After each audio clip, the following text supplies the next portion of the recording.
The Eagles claw the Panthers. It's Locked On Sunbelt. You are Locked On Sunbelt, your daily podcast on the Sunbelt Conference, part of the Locked On Podcast Network, your team every day.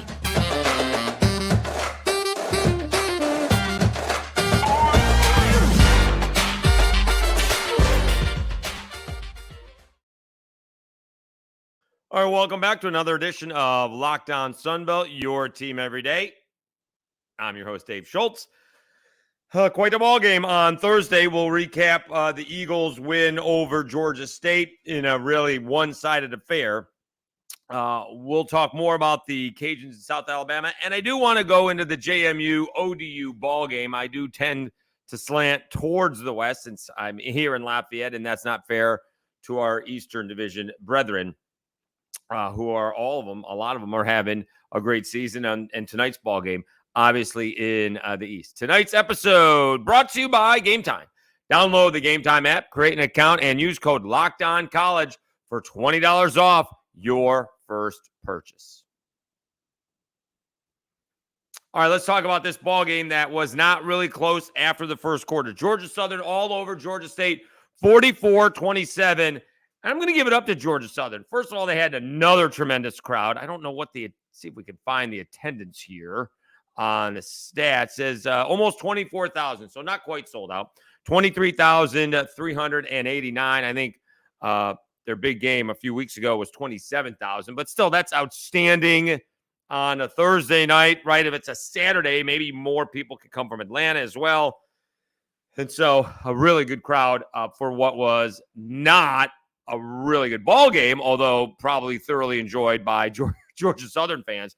It was 10-7 in the first quarter, and this is kind of where, if not, for real, it came apart for Georgia State. I think both teams were a little nervous coming out of the gate, as no one did anything for the first, I think, 3 drives, so 2 drives, anyways.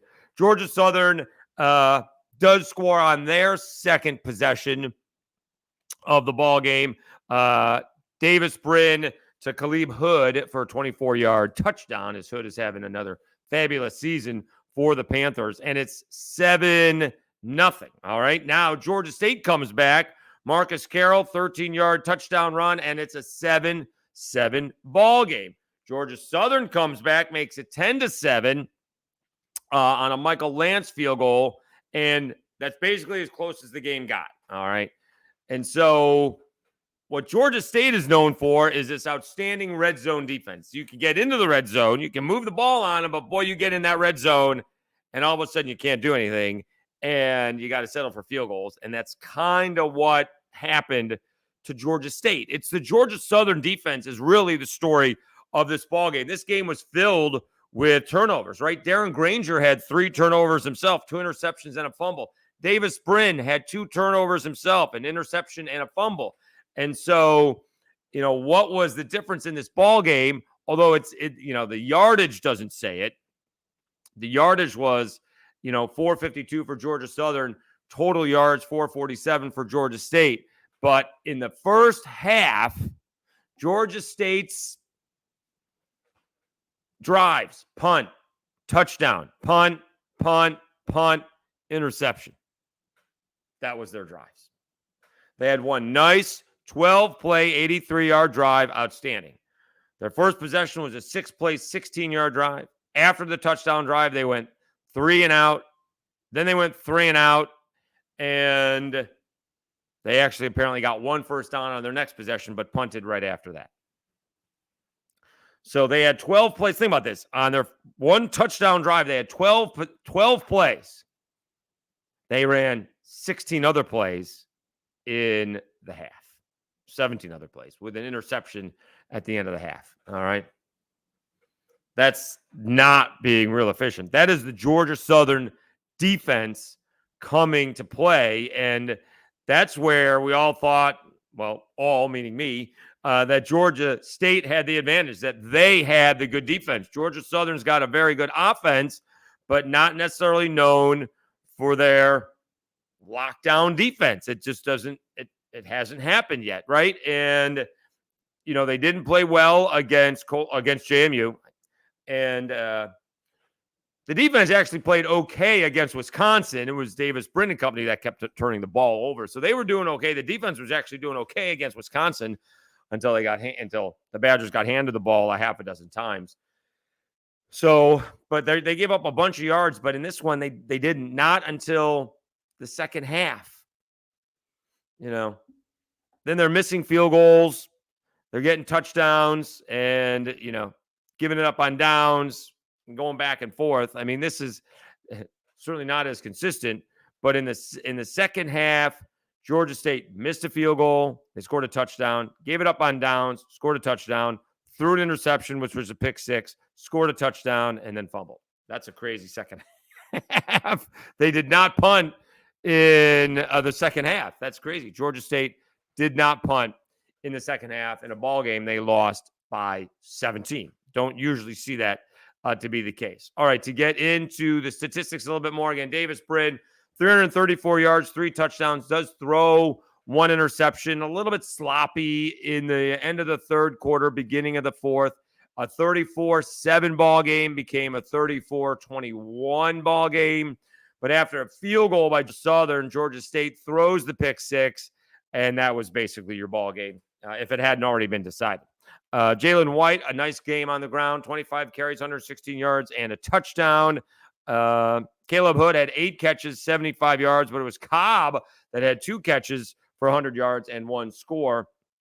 On the other side, Darren Granger really couldn't get anything going. It kind of looked like the first half against Georgia Southern looked a lot like the second half against the Cajuns. They just didn't do anything offensively except that one drive. Granger, a couple of scores and 2 interceptions, only 157 yards in the air, 80 yards on the ground, but he did fumble. Marcus Carroll, 208 yards and 2 touchdowns. He did what he could. Georgia State, again, kind of an odd play call. They did throw a fade in the end zone for a touchdown. That actually brought them within 13 points. And then it was 4th and 3, and they're throwing fades down the left side again, looking like the New Orleans Saints. We need 3 yards for a first down, and they're going for it all when you don't really need it, and it's not a high percentage play.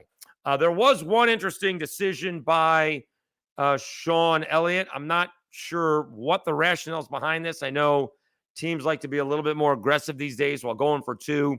They pull within 44, 27.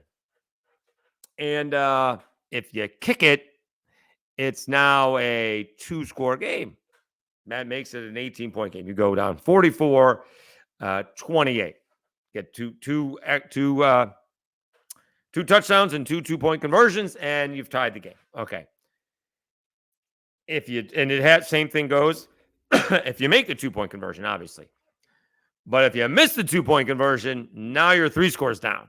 So I'm not exactly sure what the point is of that either. Again, I don't think it would have made a difference, but I'd like to know the math on that. I'd like to know why down 17, I'm going for 2 when 1 does the trick. I don't know why. So Georgia Southern with a big win.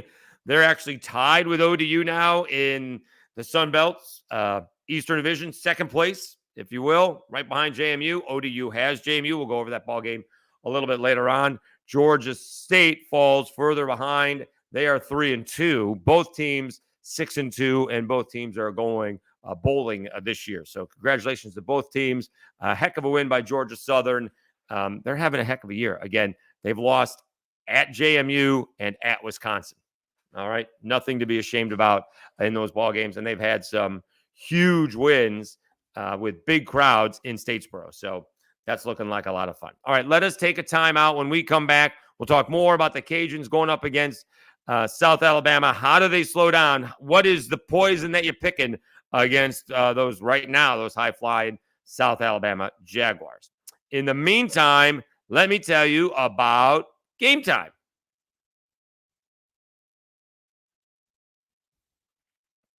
You shouldn't have to worry when you're buying tickets to your next big event.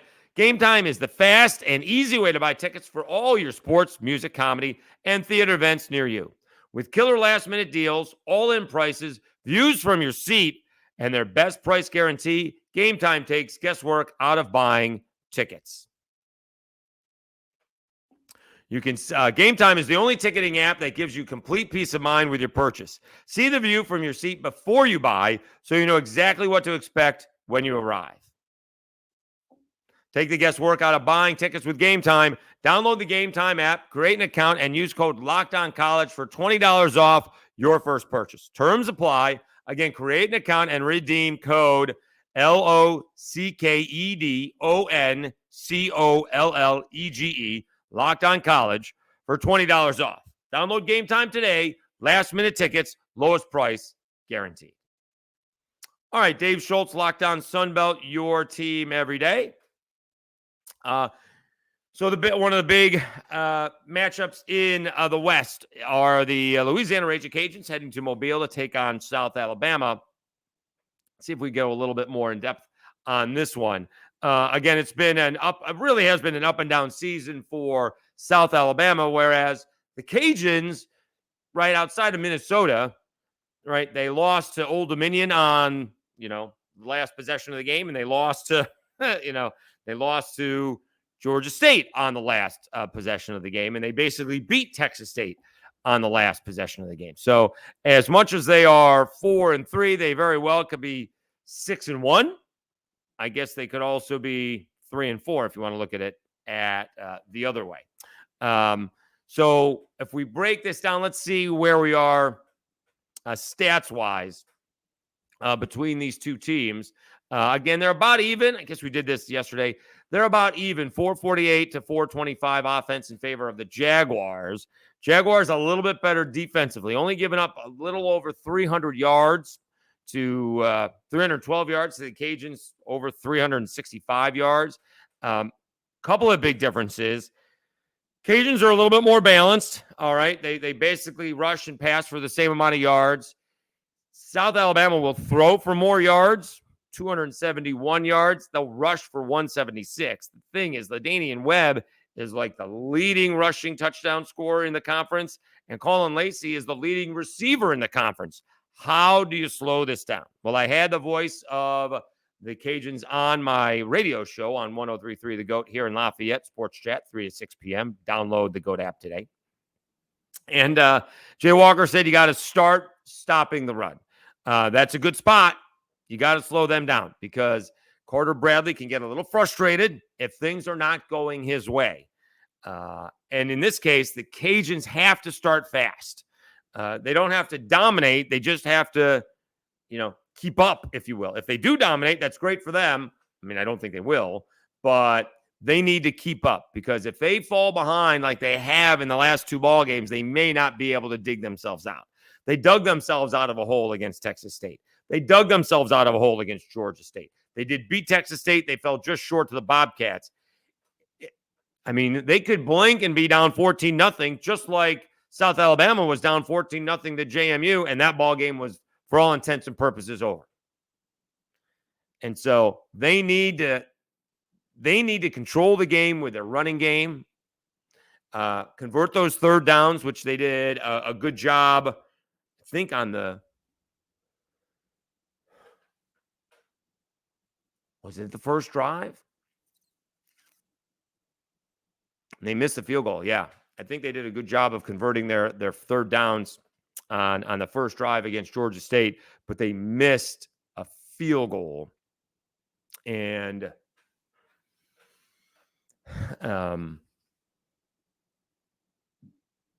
yeah, but basically that was it. All right, so they need to control the game because, again, they're playing. South Alabama's going to play with a little bit of tempo. All right, they're going to try and catch you in your base defense. And here's the other difference. Carter Bradley's not running. He will scramble for first downs, but he's not going to do Zeon Chris. Carter Bradley is looking to get those 5 to 6 to 8 yards for first downs, and he's going to slide. Zeon Chris is looking to make a move at the 8-yard mark and go for 30. So that will be an advantage for the Cajuns if South Alabama can keep Zeon Chris in the pocket. All right. I think I don't know if it's going to be a good game. The line has gone up, honestly. It had been 10, and now it's 10.5. It could be 11 by the time we get to the ball game. I am concerned. I'm going to take South Alabama in this one, to be honest with you. Some people here in Lafayette thinks the line is too big. The last 2 ball games have come down to field goals, both by Diego Guajardo, 1 miss and 1 make. The one he made, the South Alabama won. The one he missed, they lost. So does look like there may be weather. All right, warm, but some rain. If that is the case, that'll be interesting on how that may affect things on Saturday in Mobile. It is on ESPN Plus. Again, it's an odd time. Usually they play at like 6 o'clock, and there's no Alabama. There is Auburn, but it's an odd time to have a ball game if you're South Alabama. But that means we just get to go out in Mobile a little bit sooner is all that means. All right. And everyone gets their work done early as well. All right. Dave Schultz, Locked On Sunbelt, your team every day. Quickly, the Troy ball game. I think Troy is going to have Troy's going to have their way with Texas State. Someone mentioned to me if that Texas State ball game is in the 30s, they'll have a shot. If that ball game is in the 30s, Texas State will have a shot. I'm not sure Texas State's going to get to the 20s. All right. We'll see. That has Texas State getting a couple possessions going and then Troy figuring things out and putting the clamps down because they're giving up less than 300 yards in offense, and there is a reason for that. So they are really good defensively. It was a little bit of a slow start this year early on for John Summerall and Troy. Gunnar Watson's playing well, has been explosive at times this year, not just the game manager. But I'm not sure he's going to have a big ball game because I think Texas State's defense is susceptible, and don't be surprised if Kamani Vidal has a big ball game for Troy. They're going to probably want to, control the ball game, control the clock, convert 3rd and short, convert 4th downs when necessary, keep the ball away from TJ Finley and company and Mehdi. But I'll be impressed if Texas State puts up 4 touchdowns in this one. I'll be impressed. I kind of have Troy winning this one. I'm looking at like 28-17. I'm going to be impressed if Texas State takes care of business here. Hopefully they get another good crowd. I mean, that's hopefully what it is. They've certainly had 2 weeks to build this up. So hopefully Texas State will have another great crowd there for in San Marcos, because they had one last time out against ULM, and if they stuck around, you saw a heck of a show. All right, let's take a timeout. We'll do the JMU ODU ball game when we come back. Time to tell you about PrizePicks. This thing's fun. I gotta try this because I'm not doing well in the FanDuel portion of the show. PrizePicks is a skill-based, real money daily fantasy sports game. How does it work? You pick 2 to 6 players, and if they will go more or less than their PrizePicks projection, you can win up to 25 times your money on any entry. At PrizePicks, you aren't competing against other people. It's just you versus the projections available instead of battling thousands of other players, including pros and sharks. PrizePicks entries can be made in 60 seconds or less. It's that easy. PrizePicks offers a recently improved deposit and withdrawal experience, including the option to use Apple Pay for quick deposits into your account. So basically, you're looking at, let's take a pro ball game. Well, Josh Allen, I don't know what the over-under was for Josh Allen, but say it was 220 yards passing. If he gets more than 220 yards passing, you win. If he gets less, but you picked over, you lose. You can do it either way, all right? Or Stephon Diggs. That's what happened on Thursday night. The Bills played the Bucs, something along those lines. All right. And you can pick 2 or 6 players. So that's pretty cool. You want to check them out. Go to prizepicks.com/LockedOnCollege and use code LockedOnCollege for a first deposit match of up to $100. That's prizepicks.com/LockedOnCollege and use code LockedOnCollege for a first deposit match of up to $100. PrizePicks, daily fantasy sports made easy. All right, Dave Schultz, Locked On Sunbelt, your team every day. Let's talk a little JMU and ODU. And it's starting to, boomerang is not the right word.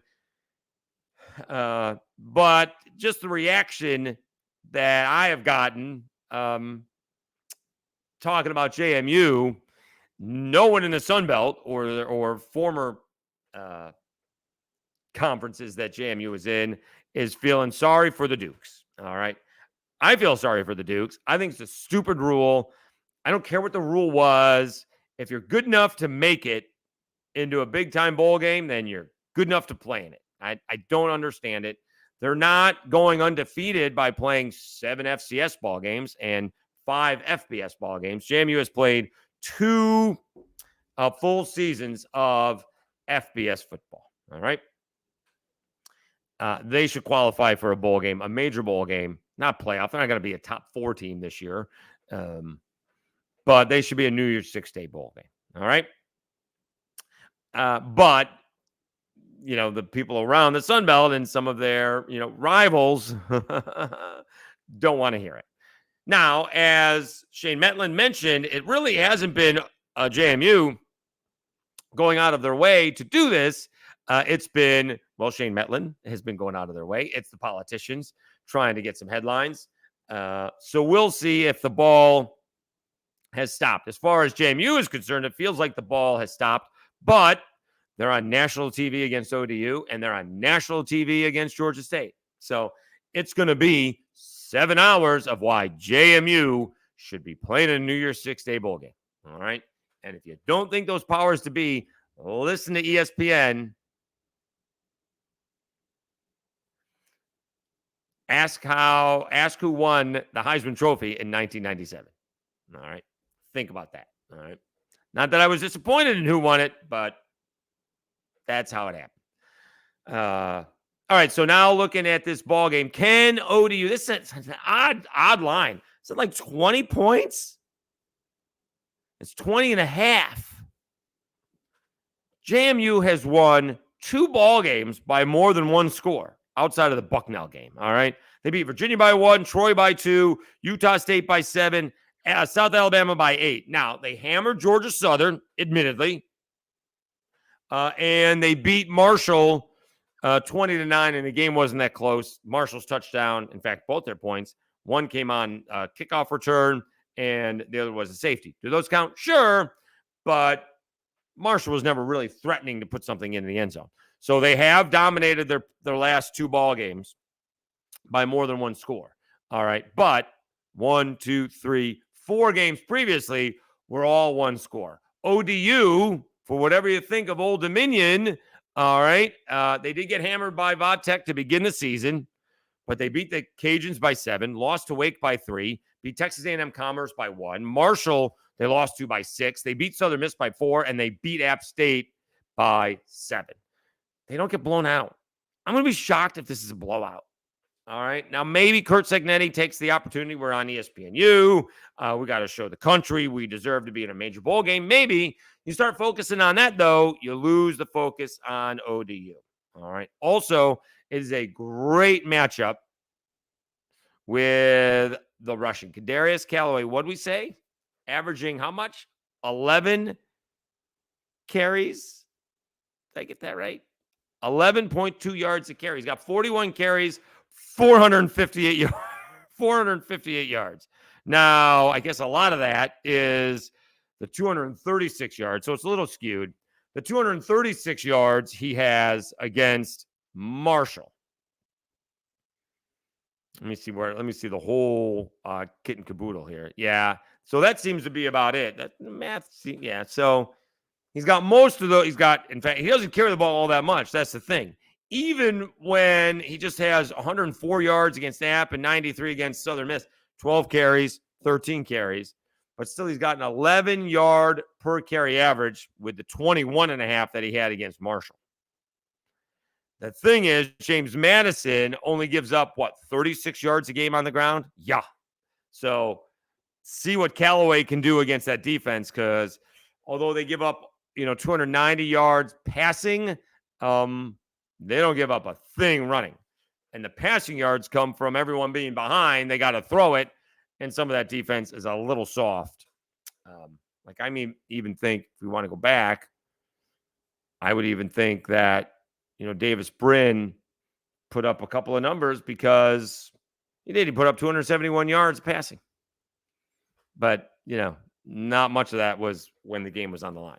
So I'm going to pick, as I mentioned before, I'm going to pick ODU to cover. I won't be surprised if it's a one-score game in the fourth quarter. Maybe JMU pulls away, but I'm going to be shocked if this one is a blowout. I'll be shocked. I think JMU wins it, but I'll be shocked if it's 20.5. I'm not going to touch that line. Not going to touch it. All right. It should be an interesting ball game, and it's going to be a 3.5-hour commercial on why JMU should be in the bowl game, or a New Year's 6-day bowl game. Should they be in the mix? All right, if they're undefeated. All right. Again, we are heading to Mobile, so we'll be pulling somehow double duty. We'll be tweeting from the ball game. We'll do a live recap. We'll do the Rage, which is the post-game show on 103.3 The GOAT.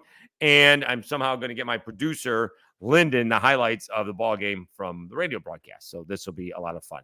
All right. Again, I'm your host, Dave Schultz. Again, thank you so much for continuing to support the channel. Don't forget the audio downloads. We're still having a great month. Not quite as good as September, although we did have a record high amount of downloads. All right. So continue to do that. Find the downloads at wherever you get your audio podcasts. Just search Lockdown Podcast, Lockdown Sunbelt. But the most popular ones seem to be Apple Podcast and Spotify. And please tell people to subscribe to the YouTube channel. Again, I'm your host, Dave Schultz, and you've been watching and listening to Lockdown Sunbelt, your team every day. Enjoy the football, everybody. We'll talk to you again on Monday.